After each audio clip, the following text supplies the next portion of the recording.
Bonjour à tous. Alors aujourd'hui, on va faire une petite vidéo sur les sirops nourrisseurs.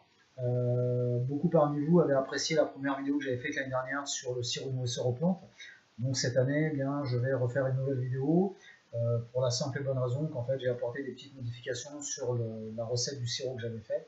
Alors pour ceux qui ne l'avaient pas vu, l'année dernière, j'avais présenté une recette de sirop nourrisseur aux plantes auquel on ajoutait du cuivre, des petites ampoules d'oligosol de cuivre pour lutter contre le varroa. Cette année, j'ai fait une petite modification. Cette année, j'ai pas ajouté d'ampoules oligosol cuivre pour une raison toute simple, en fait, c'est que on a de plus en plus de mal à trouver des ampoules oligosol en pharmacie, en tout cas à côté de chez moi. Donc comme les pharmaciens étaient en rupture de stock, j'avais pas le temps de les commander, donc j'ai décidé cette année de ne pas mettre d'ampoule au sol, oligosol au cuivre. J'ai apporté une petite modification dans le sens où j'ai amélioré les différentes plantes pour l'infusion du sirop nourrisseur. Alors, on est toujours sur un sirop nourrisseur 50-50, hein, de l'eau et du sucre. Comme vous savez, le sucre, il est parfois un petit peu difficile à assimiler par nos abeilles. Donc souvent, le fait d'apporter certaines plantes peut améliorer la qualité du sirop nourrisseur et faciliter la digestion. Alors c'est ce que j'ai essayé cette année. J'ai déjà expérimenté la semaine dernière sur mes essaims ce sirop. Il a eu un franc succès. Pour l'instant, j'ai pas eu de problème. Je vais le recommencer demain et je vais vous donner la recette de ce sirop nourrisseur au plantes. On est sur une infusion. Théoriquement, en règle générale, quand vous faites votre sirop nourrisseur, c'est de l'eau, du sucre. Moi, dans l'eau que je vais mélanger à mon sucre, eh bien, je fais une infusion avant de la mélanger avec mon sucre. Alors cette infusion, eh bien, c'est une infusion de plante. Alors il y a deux solutions. Ou vous avez une boule à thé, vous faites ça dans une boule à thé un petit peu de ce modèle-là, voilà, comme ça. Hein. Ou alors si vous n'avez pas de boule à thé, eh bien c'est ce que moi j'ai fait. Vous prenez des compresses de gaz, des compresses chirurgicales, hein, que souvent on a tous à la maison quand on se blesse.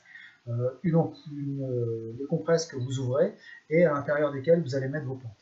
Alors, pour ces plantes, deux solutions. Ou vous achetez chez un herboriste ces plantes, et puis voilà, vous les mettez à l'intérieur de vos petites compresses, ou alors, eh bien, vous faites comme moi, vous vous informez, vous vous renseignez un petit peu sur Internet, sur les bienfaits des plantes, vous êtes un herboriste en herbe, et puis, eh bien, vous cueillez vous-même vos plantes, c'est ce que moi j'ai fait. Cette année et l'année dernière, j'ai cueilli énormément de plantes diverses pour faire des infusions. Alors au départ, ces infusions étaient destinées à moi, et puis eh bien, j'ai décidé de les destiner aussi à mes abeilles. Alors la première des plantes que je vais mettre dans mon infusion que je vais vous présenter, eh bien, c'est l'ortie. Voilà. On va la voir un petit peu ici en pot. Alors l'ortie, tout le monde connaît ou a entendu parler des bienfaits de l'ortie. L'ortie, elle contient du fer, du zinc, du calcium, du magnésium, de la silice, tout un tas d'oligo-éléments qui sont excellents pour la santé. On la consomme crue, on la consomme séchée, on la consomme cuite. Elle apporte énormément de bienfaits pour l'organisme. Donc je vous invite à regarder sur internet un petit peu plus en détail ces bienfaits. Eh bien moi, pour mes abeilles, eh bien, cette année elles vont prendre de l'ortie. Ce que je recherche, eh bien, c'est tous ces éléments-là, ces oligo-éléments, toutes ces vitamines, hein, le fer, le zinc, le calcium, le magnésium et la silice, qui vont renforcer un petit peu l'organisme des abeilles et puis notamment de la reine. La deuxième plante que je vais vous présenter, eh bien, c'est, alors je ne sais pas si on voit bien là, c'est la ronce et la framboise. Alors c'est pareil, hein, c'est des feuilles que j'ai cueillies moi-même, que j'ai fait sécher, que j'ai découpées. Alors pourquoi les feuilles de framboise et de ronce? Eh bien, pour plusieurs raisons. D'abord, les feuilles de framboisier et de ronce facilitent la digestion. Ce qu'on donne aux abeilles, le sucre, eh bien, tout le monde le sait, tous les apiculteurs le savent, hein, le sucre, parfois, il est difficile à être assimilé par l'organisme de l'abeille, en tout cas, ça la fatigue. Donc, pour faciliter un petit peu cette assimilation, eh bien, moi, j'ai mis des feuilles de ronce et de framboisier qui vont faciliter l'accouchement, la digestion. Alors là, il y a eu un petit lapsus. Pourquoi ça favorise aussi l'accouchement? Eh bien, le sirop nourrisseur va être aussi donné à la reine qui est censée pondre. Hein, c'est aussi une des raisons pourquoi on donne le sirop nourrisseur à la reine au printemps. Hein, c'est pour un petit peu cadencer, un petit peu augmenter la ponte de la reine. Eh bien, la ronce et la framboise, elles vont faciliter l'accouchement dans le sens où elles vont un petit peu empresser l'accouchement. Donc, je me suis dit que donner des ronces, des feuilles de framboisier et de ronces aux abeilles, notamment pour la reine, pouvait un petit peu bien faciliter la ponte.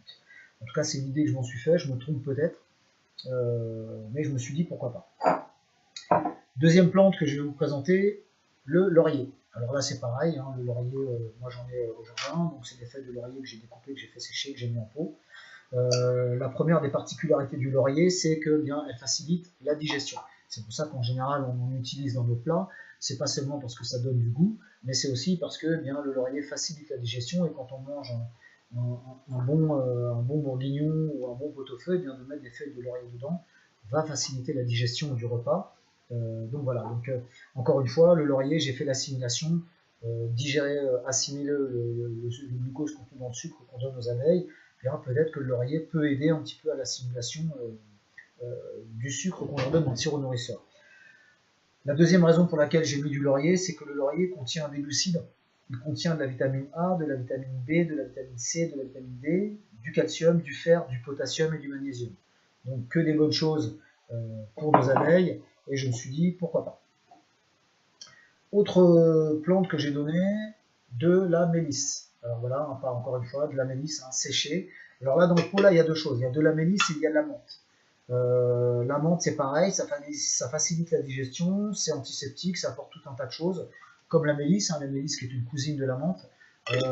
Donc voilà, la mélisse et la menthe, j'en avais déjà donné l'année dernière à mes abeilles. Il y a le côté parfumé, il y a le côté antiseptique, il y a le côté apaisant, etc. etc. Donc là, c'est pareil, je vous invite à regarder un petit peu sur Internet tous les bienfaits de la mélisse et de la menthe que j'ai ajouté à nos abeilles. Là, il m'en reste plus beaucoup parce que j'en ai quand même pas mal consommé, mais c'est pareil, elle vient du jardin, c'est de la verveine citronnée. Alors pareil, la verveine citronnée antiseptique, ça apporte tout un tas de choses pour l'organisme, hein, ça apaise, etc., etc. Donc pareil, vous regarderez un petit peu sur Internet. La mélisse, la verveine citronnée. Alors là, les deux dernières plantes que j'ai rajoutées, qui risquent d'en surprendre certains parmi vous, ça, là je ne sais pas si on va bien le voir, alors ça c'est rouge, c'est de l'avocat séché. Alors de l'avocat, plus particulièrement le noyau d'avocat. Là c'est pareil, vous regarderez sur Internet les bienfaits du noyau d'avocat pour l'organisme. Ça contient de la vitamine A, c'est tonique, ça contient tout un tas de choses qui sont excellentes pour l'organisme. Donc moi j'en ai pris en infusion cet hiver, et puis comme il m'en restait, je me suis dit tiens, on va essayer le noyau d'avocat séché. Alors vous achetez un avocat dans le commerce, vous prenez l'avocat, vous prenez le noyau, vous le faites sécher, une fois qu'il est bien sec, vous le râpez, et puis vous pouvez le rajouter à vos infusions. Voilà. Autre plante que j'ai mis, alors là c'est pareil, encore une fois, c'est des recherches que j'ai faites, c'est des recherches que j'ai expérimentées sur moi, qui ont pas mal marché. Alors là je sais pas si on va bien le voir, ça a une drôle de tête, c'est de la racine de pissenlit séché. Voilà, donc la racine de pissenlit séché. Voilà, vous regarderez sur Internet un petit peu quels sont les bienfaits de la racine de pissenlit séché. C'est bon pour le foie, ça nettoie les reins. Voilà, juste pour vous donner quelques informations, on en prend pour nous, surtout pour les personnes âgées qui ont des problèmes de foie et de reins. Je vous invite à prendre des infusions de racines de pissenlit séché. Voilà, donc ça nettoie le foie et les reins, c'est bon pour nous, je me suis dit pourquoi pas pour les abeilles. Dernière plante que j'ai mis dans mon infusion, le thym. Alors le thym, je reviens pas dessus, le thym, voilà, le thym il facilite la digestion, il est antiparasitaire, il est antiseptique, il est cicatrisant, c'est un tonique, et puis il est, alors là attention, écoutez bien, il est anthelmintique. C'est un anthelmintique puissant. Alors qu'est-ce que ça veut dire anthelmintique? Eh bien, il détruit les parasites intestinaux. Voilà. Donc retenez-le, le thym, éventuellement, si vos abeilles ont des petites contaminations, des petits problèmes, de temps en temps, vous pouvez faire une infusion de thym. Quand vous donnerez le sirop nourrisseur, notamment en automne, ça peut être intéressant de faire une infusion à base de thym. Le varroa aussi déteste le thym, tout comme le cuivre, on s'en est aperçu. Donc voilà, le thym, encore une fois, c'est bénéfique pour tout le monde. Et puis voilà, donc là j'en ai rajouté un petit peu. C'est du citron, le citron râpé, vous râpez un petit peu l'écorce de citron, très très peu, parce que ça a une odeur un petit peu particulière. Donc voilà, c'est pareil, le citron, c'est un antiseptique puissant. L'écorce de citron, alors attention, pas le jus de citron, je parle bien de l'écorce du jus de citron. Vous en râpez un petit peu, très légèrement, vous en mettez un petit peu dans votre infusion, et puis voilà. Alors moi, mon sirop, je l'avais déjà préparé avant de faire la vidéo, donc je vais quand même vous montrer un petit peu à quoi ça ressemble. dans mes compresses séchées. Voilà, donc ce sont... Alors, je fais les purées parce que je me suis un petit peu... je l'avais fait avant de vous faire la vidéo. Voilà, donc en fait, je vous avais dit, vous mettez ça dans une compresse. Bon, la mienne, là, est très très chaude. Vous prenez 2-3 compresses, des compresses chirurgicales, que vous ouvrez en grand. Hein, vous mettez vos plantes séchées dedans, vous repliez, et puis vous refermez avec un petit bout de ficelle, ou alors avec les petits boules de fil de fer qu'on a dans les sacs de congélation. C'est ce que j'ai fait.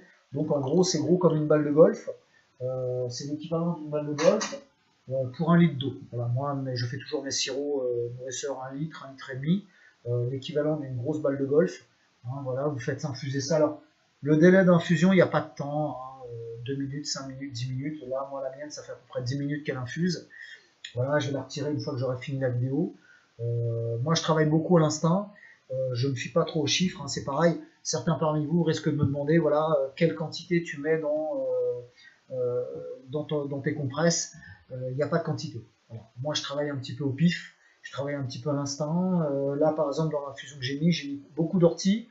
Et puis un petit peu de laurier, voilà, principalement de l'ortie, et puis voilà, je travaille à la pincée, un petit peu de ça, un petit peu de ça. Je pense que c'est les secrets de l'alchimie, hein, on expérimente, on teste, on voit ce que ça donne.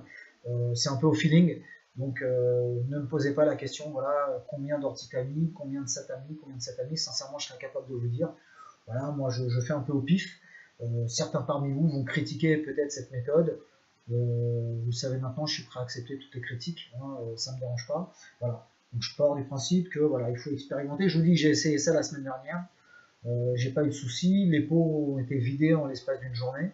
Donc là, demain, je vais aller remettre à nouveau les pots. Et puis voilà. Donc regardez sur internet, n'hésitez pas à venir me voir si vous avez des questions. J'ai peut-être oublié de vous dire des choses dans cette vidéo. Je me ferai un plaisir de répondre à vos questions. Et puis voilà, renseignez-vous, regardez un petit peu sur internet les différentes plantes que j'ai mis à l'intérieur. Hein, voilà, donc je peux vous les dire. Hein, de l'ortie, de la mélisse, de la menthe, de la ronce, de la framboise, de l'avocat, du laurier, de la racine de pissenlit, de la mélisse. On aurait pu rajouter par exemple du curcuma, hein, pour ceux qui ont du curcuma, un petit morceau de curcuma. On aurait pu rajouter un clou de girofle. Hein, le clou de girofle, c'est un puissant antiseptique. Voilà, tout un tas de choses. Il faut regarder sur internet, il faut faire des recherches sans pour autant être herboriste, hein, juste s'intéresser peut-être aux bienfaits des plantes, comme moi j'ai fait. Je vous invite aussi à cueillir vous-même vos propres plantes, à les faire sécher et puis à les mettre en bocaux comme moi j'ai fait. Et puis voilà, à expérimenter sans jouer les magiciens ou les chimistes un peu fous, en étant raisonnable, mais voilà, c'est un travail personnel à faire. Donc n'hésitez pas à venir me voir, n'hésitez pas à me poser vos questions, et puis voilà, j'espère que cette vidéo vous plaira, qu'elle vous invitera à développer vos recherches pour protéger et sauvegarder vos abeilles. Et puis, faites-moi un retour. Merci bien. Au revoir.